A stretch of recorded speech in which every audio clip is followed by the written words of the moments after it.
جس گھر میں نماز نہ ہو وہ گھر نہیں چلتا، جس میں قرآن پاک نہ ہو وہ گھر، اس لیے کہ دین روح ہے. دین اگر گھر میں دین نہیں تو گھر چل سکتا؟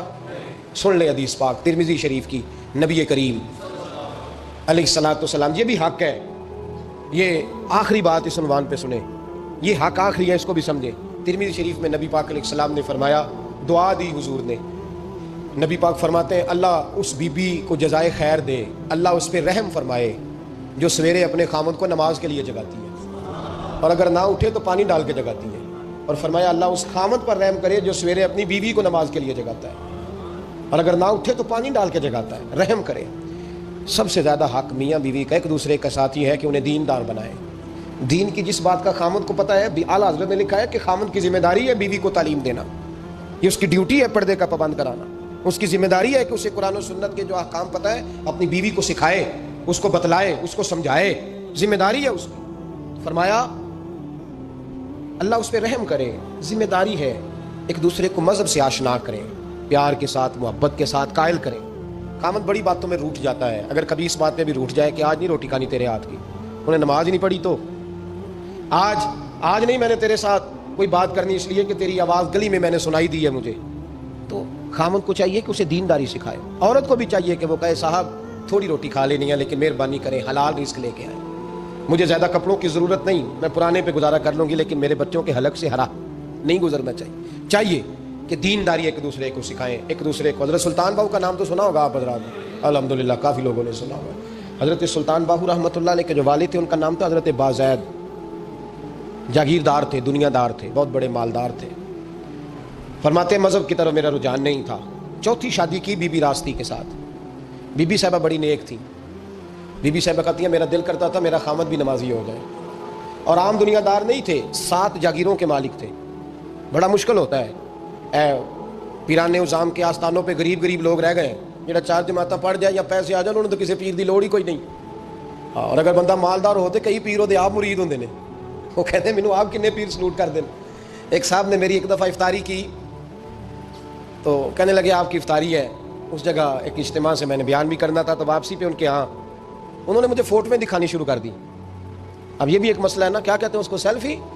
جی ہاں، بڑے بڑے سیانے بندے ساری دیہڑی یہی کام کرتے رہتے اور کم ہی کوئی نہیں سرے.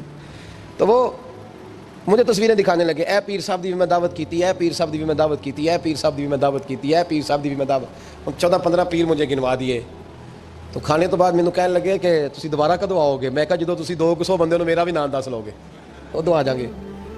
اب مالدار آدمی نا، تو بعد میں مجھے ایک دفعہ انہوں نے فون کیا، میں کیا وہ بڑے پیران کی اس لسٹ میں اپنا نام نہیں شامل کرانا چاہتا. میں نے تو نہ چھوٹیاں جی رہن دے بھائی، ہم بچتے ہیں اس کام سے، بچتے ہیں ایسے آدمی سے. وہ کسی درویش نے کہا تھا جس کی ہر بات میں پوشیدہ ہو نشتر کی چبھن، ایسے ہر صاحب احسان سے ڈر لگتا ہے. بچنا چاہیے. تو مالداروں کے تو آپ بڑے مرید ہوتے ہیں، کئی پیر حاضریاں دیتے پھرتے ہیں، کئی مولوی دستے نگر ہوتے ہیں، معاذ اللہ. اللہ خودداری اور عزت نفس عطا کرے، آمین تو کہہ دیجئے.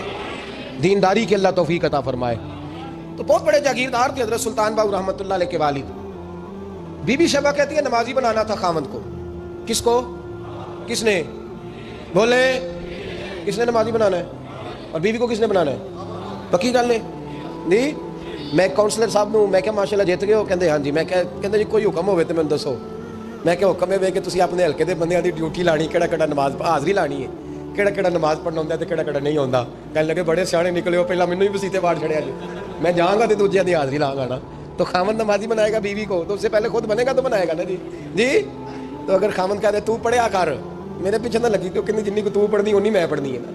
تو میں ایک دوست کو کہہ رہا تھا بچے وہ کام نہیں کرتے جو آپ کہتے ہیں. میں نے جمعے میں بھی کہا تھا بچے وہ کرتے ہیں جو ہمارا عمل دیکھ کے بچے چلتے ہیں، صرف بات پہ عمل نہیں کرتے. بی بی راستی کہتی ہے میں نے ٹھان لی کہ میں نے اس جگیردار کو، وڈیرے کو، اس موٹے بڑے چودھری کو میں نے نمازی بنا کے دکھانا ہے نمازی. بی بی صاحبہ کہتی ہیں کہ وہ جس خاتون کی بھی باری ہوتی تھی، 4 بیویاں ہوتی تھیں، وہ اس کا حق ادا کرتے تو بعد میں اپنی خوابگاہ میں جا کے آرام کرتے. ان کا جو خادم تھا ملازم، وہ رات کو دودھ کا پیالہ انہیں دینے جاتا تھا، سونے سے پہلے ان کے پاس دودھ کا پیالہ پہنچتا تھا. تو بی بی صاحبہ کہتی ہیں میں نے رات کو ملازم سے کہا دودھ دینے تو نہیں جائے گا، میں جاؤں گی. کہ میں آدھی رات کو دودھ کا پیالہ لے کے حاضر ہوئی. تو کیسے آئی؟ میں نے کہا بی بی ہوں، آ گئی ہوں، تو اب مہربانی کریں. میں نے کہا اگر اجازت دیں تو آپ کے پیر نہ دبا دوں. چل دبا دے. بی بی کہتی ہیں پیر دباتے دباتے میں نے کہا اگر اجازت دیں تو صبح نماز کے لیے جگا دوں. یہ نماز کی تبلیغ ہو رہی ہے. تو بابا جی پتہ کیا کہتے ہیں حضرت بازید؟ کہنے لگے تو مجھے جانتی نہیں, خبردار مجھے تبلیغ کرنے کی کوشش کی, اس گھر میں رہنا ہے تو سانس اونچا نہ لینا, پتہ ہے تو کس کے ساتھ بھی آئی, خبردار. کہتے میں چپ کر کے آ گئی. اگلے دن پھر دودھ لے کے پہنچ گئی تو انہوں نے آنکھ کھول کے دیکھا میری طرف, پھر آ گئی ہے. میں نے کہا میرے خاوند ہیں, میرے سر کے تاج ہیں, پیر دبا دوں؟ دبا دو. کہتے ہیں میں نے 10 منٹ پیر دبائے تو میں نے کہا اگر جان کی امان پاؤں تو فجر میں جگا دوں. میں نے جلال فرمایا. کہنے لگے تجھے کہا تھا نا کہ مجھے کسی کا مشورہ قبول نہیں, تو کون ہوتی ہے مجھے بات کرنے والی, چل دوڑ جا. بی بی صاحبہ کہتی ہیں میں 10 دن جاتی رہی. کتنے دن؟ انہوں نے سختی بھی کی, برا بھلا بھی کہا, اور کئی دن یہ بھی کہا کہ کل آئی تو پھر یاد رکھنا. کہتی ہیں 10ویں دن میں گئی تو حضرت بازید کہتے ہیں میرے دل میں خیال آیا یہ جان چھوڑنے والی نہیں, یہ باز نہیں آئے گی, اور چلو ہے بھی تو میری بیوی, غلط بات بھی کوئی نہیں کر رہی, کیا بھی نماز کر رہی ہے.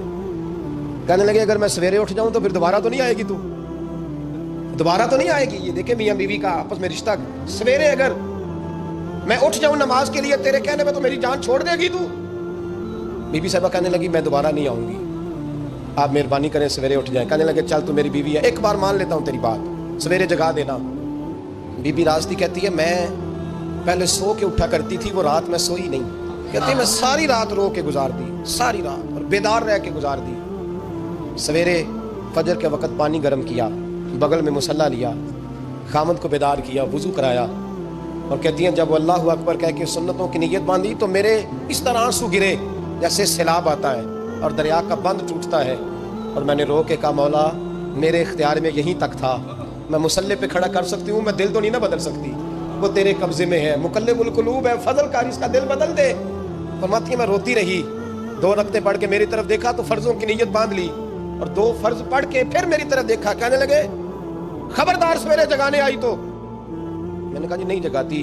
میری طرف دیکھ کے کہنے لگے تو نہیں جگائے گی آج کے بعد میں تجھے نماز کے لیے جگایا کروں گا, میں تجھے جگاؤں گا. آپ فرمانے لگی وہ نمازی بن گئے, میں پہلے ہی نمازی تھی. جب ان 2 نمازیوں کا ملاپ ہوا تو اللہ نے سلطان باہو جیسا بیٹا عطا فرمایا, سلطان باہو جیسا بیٹا عطا فرمایا. میرے بھائی میاں بیوی ایک دوسرے کو دیندار بنائیں گے, ایک دوسرے کو نمازی بنائیں گے, وہ ایک دوسرے پہ, اور کس طرح کا بڑا مشکل ہوتا ہے بیوی اپنے خاوند کی تعریف کرے, مشکل ہوتی ہے. اعلیٰ حضرت فاضل بریلوی رحمۃ اللہ تعالیٰ علیہ کی زوجہ, ان کا طریقہ یہ تھا کہ وہ اتنی شناسہ ہو گئی تھی, اعلیٰ حضرت لکھتے تھے تو وہ واقف ہو گئی تھی, وہ کتاب کا اعلیٰ حضرت فرماتے تو وہی کتاب اٹھا کے زوجہ لاتی. اس زمانے میں قلم بنتے تھے اپنے ہاتھوں سے, لوگ چھری لے کے اس کے ساتھ قلم بنایا کرتے تھے, تو قلم بنا کے سیاہی رکھتی, کاغذ کئی دفعہ ڈانٹ دیتے اعلیٰ حضرت, کئی دفعہ ڈانٹ دیتے, لیکن اماں جی سنتی. وقت وصال آیا تو ایک دن فرمانے لگے حامد رضا کی ماں تو نے ساری زندگی مانگا کچھ نہیں, تو نے میری بڑی نوکری کی, میرے دین کے کاموں میں سب سے بڑی مددگار تو تھی, چل کچھ چیز مانگ لے. جب دین کے رشتے ہوتے ہیں تو پھر معاملے بھی دینداری کے طے ہوتے ہیں, کچھ مانگ لے. بڑا کچھ مانگ لیتی ہیں نا بیویاں, بڑا کچھ. اعلیٰ حضرت کی زوجہ کیا کہتی ہیں میں نے آپ کو صبح و شام دیکھا ہے, میں نے آپ کے دکھ سکھ دیکھے, خوشی غمی میں آپ کا رویہ دیکھا ہے, میں نے آپ کو ہمیشہ دیندار اور پرہیزگار پایا ہے. اگر مجھے کچھ دینا ہے تو ہاتھ اٹھا کے میری بخشش کی دعا کر دیں, اور اگر صبح قیامت مجھے ضرورت پڑی تو میری سفارش کر دیں گے. اعلیٰ حضرت رو پڑے, یہ دینداری کے رشتے ہیں, رو پڑے. فرمانے لگے تیرے ساتھ وعدہ ہے, مصطفیٰ کریم صلی اللہ علیہ وسلم کے صدقے احمد رضا جب جنت میں جائیں گے تو تجھے ساتھ لے کے جنت میں جائیں گے, ساتھ لے کے جائیں گے. تو بھائی دینداری بنائیں, ہن لباس لکم وانتم لباس لہن, وہ تمہارا لباس ہے اور ان کا لباس ہو. رمضان شریف آ رہا ہے, ارادہ کر لیں کہ تراویحیں ساری جماعت کے ساتھ پڑھنی ہے, پڑھیں گے انشاءاللہ تعالی. نوجوانوں سے میری گزارش ہے, جوان بچوں سے, ضروری کوئی مذہبی چیز آپ نے دیکھنی ہو, سننی سنانی ہو تو ٹھیک ہے, ورنہ رمضان میں موبائل استعمال نہ کریں, مہربانی فرمائیں. ارادہ کریں, اگر کبھی مجبوری بن جائے نا تو ہسپتالوں میں بھی 2-2 گھنٹے بندے کو ایک ٹانگ پہ کھڑے ہونے پڑ جاتا ہے.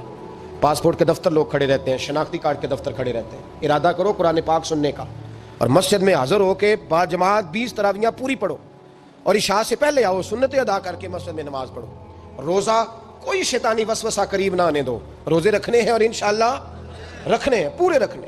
مزدور آدمی جو مزدور ہے وہ کہتا ہے میں مزدور ہوں, میں کیسے رکھوں؟ اور خدا کے بندے رب تعالیٰ نے تیرے اوپر فرض کیے ہیں, وہ کہتا ہے میں وہ چیز فرض کرتا ہی نہیں جو تو اٹھا نہ سکے.